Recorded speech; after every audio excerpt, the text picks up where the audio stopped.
Alright, hopefully you've had enough time to watch Spider-Man No Way Home, because this is my Spider-Man No Way Home spoiler talk. Warning you right out the gate, this is the video in which I spoil the movie, after the rest of the internet already spoiled the movie. But first, I do want to give some loving love to the sponsor of this video. This video is brought to you by AMC+. AMC+ is the premium streaming bundle that offers all your heart's desire. From dystopian wastelands to other Halloween treats that we all crave in these cheery holiday times. Shows like Gangs of London, the new series Firebite, which premiered on December 16th, Creepshow Seasons 1 and 2, which surprisingly captures the spirit of 1980s horror, and AMC Plus is offering you a special holiday deal of just $1.99 a month with an annual membership. Because we all love that glorious winter wonderland as much as the next person, but sometimes you gotta splatter a little gore in there. So click the link below, enjoy this season of holiday fear.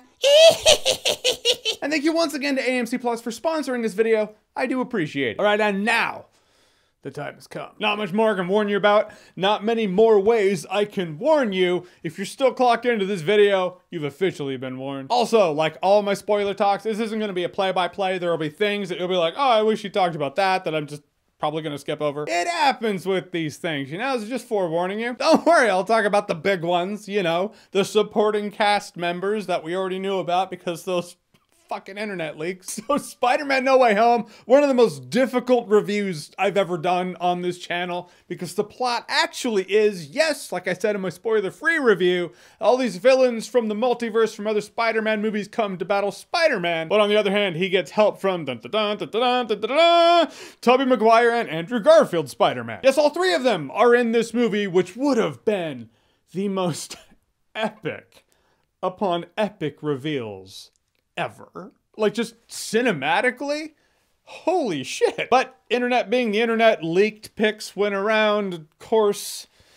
It was just ruined. Actually, when I was watching the movie, because when you're watching the movie, you're like, how real were the pics? But the moment I saw Matt Murdock's cane, I was like, okay, well, that pic was real, which means the other pic of all three of them, Andrew Garfield, Tobey Maguire, and Tom Holland, well, that pic's got to be real too. It's all part of the same set. Both reveals would have been something else. Just next level to see on screen for the first time. But what really impressed me, I know I'm skipping ahead. I'm skipping ahead to the part where the three Spider-Mans are working together in the movie because that's what we want to hear. It's a spoiler video. Among a movie that answers that simple question. What to do if you and your friends don't get into that same college? Well, the answer is clear. Hope you know a wizard who's willing to brainwash the entire world. What else would you do? A wizard who, I guess he's not Sorcerer Supreme anymore? But I was really impressed with how long Andrew Garfield and Tobey Maguire were in this movie. I thought they were just gonna come in at the very end, just, all right, we're here for the end fight. Now the end fight's happening, you know, nostalgia bait. That wasn't the case. They were actually support characters in this movie. I really appreciated that. And this happens when Ned Leeds is like, oh, I wanna see Peter Parker, and he starts creating portals. Because I guess he can do that. That's the character in my spoiler-free review. I was like, there's a character who just kind of pulls an ability out of his ass that he's never been able to do before. It's this. Yeah, that ability that the Sorcerer Supreme, former Sorcerer Supreme, had to get sent to Mount Everest or wherever to fight for his life. Like, okay, life or death, gotta make a portal. He finally made a portal. Ned Leeds can just kind of do it. Power of belief. But glad to what it led to, because at first when I saw Spider-Man, I was like, oh, hey, here comes Spider-Man. That is not Tom Holland's suit. Oh, wow. But here it is. So what's happening? Andrew Garfield comes on screen. Okay.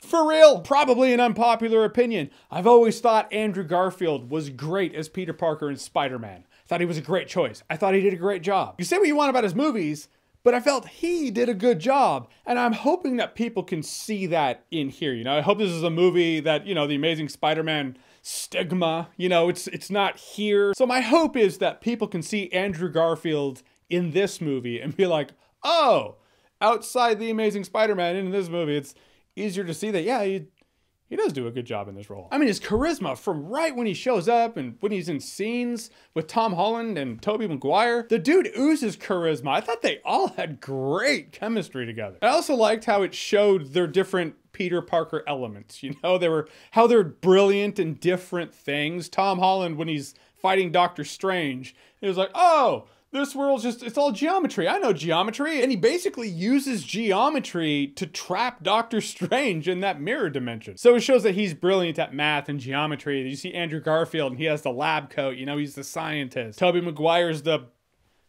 really cool youth pastor. Come on, it's like one of the best lines in the movie, delivered by Andrew Garfield. But it was that scene specifically when Andrew Garfield had the lab coat. It's just a visual cue that I have of that moment, that eureka moment that I had with this movie where I was like, this is not just bringing these guys in to fight. They're actually supporting cast members.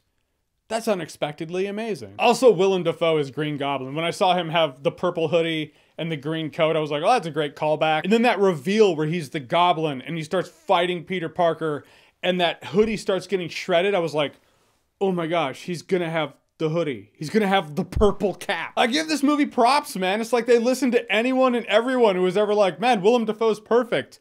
You don't even need to have him wear a mask. And they were like, okay. We won't. I thought the Green Goblin's costume design, you know, he had his Green Goblin armor, but he had Willem Dafoe's face with a purple hoodie that's all shredded and tattered. I was like, it's a really good costume design. He's all laughing, and Spider-Man's just beating the shit out of him. I was like, dude, Green Goblin is like the peak villain in this movie. I mean, other villains, yeah, they gotta deal with that. They're problems. But Green Goblin, man, it's another movie where Green Goblin's the villain. Hey, the return of Green Goblin. How rad is that? Yeah, I'm not going to skip over that. He totally kills Aunt May. But I'm glad Aunt May said, with great power comes great responsibility to Peter Parker. And the other Spider-Mans were like, whoa, Uncle Ben used to say that. That's a great moment. But man, when the glider smashed into her, I was like, well, she died immediately. Like, broke in half. Just, I thought she just came apart. Like the cat from Boondock Saints. Like, if anyone was like, is she dead? I'd be like, of course she... What? That's even a question? Then she's all like, yeah, I'm good. Just, man, that first step, right? Am I right? It's, whoa. Oh, yeah, just gotta work that out. I'm good, Pete. How you doing? I was like, there's no fucking way. What, is she superpowered now? Ned Leeds can make portals. Aunt May's impervious to damage. Then she starts slowly collapsing and then she dies. Is actually a really sad scene. And Tom Holland, when he's toe-to-toe with the Green Goblin who comes back, you know, they're carrying everybody. They rewire the chip on Otto Octavius' neck, so now he's good. Which also shows it took Tom Holland's Spider-Man a piece of tech to do that which Tobey Maguire's Spider-Man did with words. But when Green Goblin shows up post-Aunt May death, dude, Tom Holland's Spider-Man is duking it out with him, and he does that ground punch where he just dents the ground. It's like, that would have killed him. He tried to kill him. He ends up curing him because they gotta cure them all. And that's what makes Spider-Man a hero. And at the end, when Doctor Strange comes back, so from Doctor Strange being gone to now, it's felt like Peter Parker, Spider-Man's movie. The Spider-Man's. The Peter Parker's is. But Doctor Strange is trying to contain it and it's all ripping open. That's when you just be on the lookout in that scene because you see a lot of Spider-Man villains in there. The ones I think I saw Kraven, Scorpion, Rhino. That's where multiple viewings will come in. So okay, I was looking there before, now I'm gonna have to look to the left. But those are the ones I saw on my first viewing. And actually giving props where I forgot to give props before. Zendaya, I thought was really good in this movie. Her relationship with Peter Parker has been a weird one for me. I haven't really bought it. I haven't felt it like I felt Andrew Garfield, Peter Parker, and Gwen Stacy. Or Tobey Maguire, Peter Parker, and Mary Jane. You know, MJ and Peter Parker in this franchise, I've always been like, it lacked something. In the last movie, she was just like, you're Spider-Man. I've known for a while. It's kind of like, all right, well, that's a way to do it.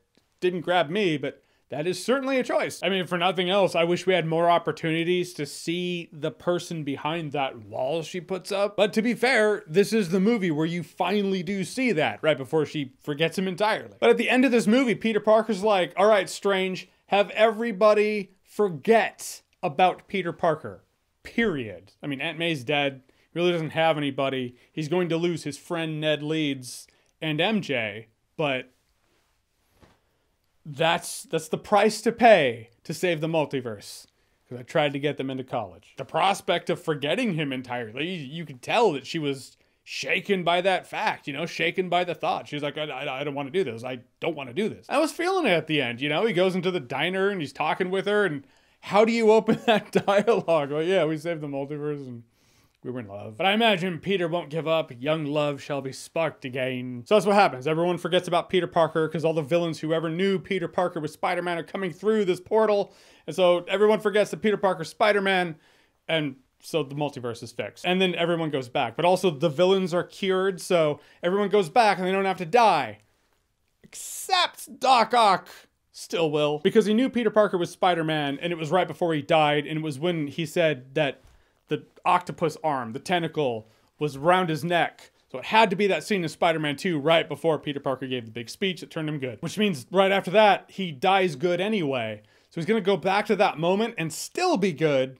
But that self-sustaining ball of energy that's a little sun is still, that still happened. So he's still going to have to die a hero. I mean, he died a hero before, he's going to die a hero now. The tragic fate of Doc Ock, I guess, but I take solace in knowing that he always dies a good man. At the end, I kind of geeked out. It showed that he sews his own suit. He makes his own Spider-Man suit that looks remarkably like an old school Spider-Man suit from the comic books. Everyone in the MCU has forgotten about Peter Parker being Spider-Man or that Peter Parker was ever a human being. So it's like this movie took Spider-Man away from all that and placed Spider-Man in the Spider-Man bubble of Spider-Man adventures that he now gets to do. Which means we were kind of duped, my friends. We saw Spider-Man in the MCU. We saw Spider-Man Homecoming. And we were like, whoa, it's a Spider-Man movie with no real Spider-Man origin story. They just skipped over that because we've seen it before. Cuts to the chase, gets right to the point. No, this whole trilogy has been the longest Spider-Man origin story ever. The post-credit scenes were cool, also a little confusing. The first one, the mid-credit scene, is Eddie Brock is just at this bar. And he's like, okay, so there was a Tin Man and he flies and then he died and he just disappears. Yeah, Eddie Brock came to this world to get removed from this world. He came to leave. He's like that person that shows up to the party, eats a couple of the treats. And it's like, all right, peace, I'm out. All right, glad you could stay for 7 minutes. But he leaves a little bit of the symbiote behind, so it leaves it open for Peter Parker to get the black suit possibly. Another Eddie Brock. Do the whole thing over again. Competing Venoms. Man, Sony's like, I mean, Venom's a moneymaker. Let's do that again. The end credit scene is Doctor Strange in the Multiverse of Madness trailer, which looks really cool. It's kind of like what happened at the end of Captain America, where it was like, okay, here's your trailer for the Avengers. That's your post-credit scene now. Guys, in the end, I really dug Spider-Man No Way Home. The first hour of the movie or so is a Spider-Man fetch quest where he has to trap villains, shoot them with this Doctor Strange web shooter thing, and trap them into a cell. But when Andrew Garfield and Tobey Maguire join the fray, the dynamic between the three Spider-Mans, the three Peter Parkers, that's where the movie really shines. And it's not just the familiarity of these Spider-Man heroes that we've seen before and the Spider-Man villains we've seen before. The chemistry among Tobey Maguire, Andrew Garfield, and Tom Holland, that's really where the movie hits its peak, hits its stride. You see, no one in this movie phoned it in. I love that. I love the fact that they could have, could have been Andrew Garfield shows up, he's like, yeah, sweet, just give me my paycheck. It's not like it's really my movie anyway. Tobey Maguire could have been like, sweet, get me a paycheck. I haven't been Spider-Man forever. Just give me my paycheck. Alfred Molina, Willem Dafoe, they could have just been like, yep, give me the paycheck. That's what actors do in these situations, right? They come back to this nostalgic thing for this nostalgic moment. They just phone it in and get their paycheck. But they didn't. Everybody, Jamie Foxx, Alfred Molina, Willem Dafoe, Tobey Maguire, Andrew Garfield, none of them phoned it in. They were like, well, let's do the character, the movie, the franchise, and most importantly, the fans' justice. I appreciate the hell out of that. And to be fair, I have seen the argument in the comment section because I have railed on movies relying too much on nostalgia. It's like, it's just nostalgia bait. It seems really familiar, like they're cheaply trying to emulate something that happened before in this franchise. And I saw people ask me in the comment section of my spoiler-free review for this movie where they're like, how is this any different? How do you like this nostalgia, but you rail on some of the nostalgia you've seen other movies do? And the best I can describe, if I'm going to tell you how my brain is processing it, this movie, Spider-Man No Way Home, still treats the characters like characters. It doesn't just bring the characters on screen to be like, oh, they're on screen, and that's good enough. They're on screen for about 5 minutes in the last act. We got them. No, Tobey Maguire and Andrew Garfield are in this movie as legit support characters. Also, another thing I see nostalgia bait movies do that this movie didn't do is try to recreate settings or scenarios. Where it's like the new movie is DLC skin over the old movie, where it may look a little different, but it's the same thing. For my money, Spider-Man No Way Home just didn't feel like that for me. It wasn't just a blatant retread for the sake of making a sequel. And some of the damaged heroes find new closure. MJ gets dropped, Spider-Man's girlfriend getting dropped off of a high-rise is a familiar scenario, but it did use that scenario to give Andrew Garfield's character closure. So for nothing else, this is at least making an attempt to be Amazing Spider-Man 2.5? It had its own action sequences. All 3 Spider-Mans on screen fighting the villains was pretty fucking awesome. In that it has fan service, but it had its own scenarios, had its own stakes. It did the nostalgia weaving better than I've seen a lot of movies do lately. So for my money, that's how I see it. So spoiler talk, there we go. Gotta edit this one together, but I am thrilled to ask you, Spider-Man No Way Home, have you seen it? What did you think about it? Whatever you thought, comment below, let me know. And as always, if you like what you've seen here and you want to see more, click right here to see more.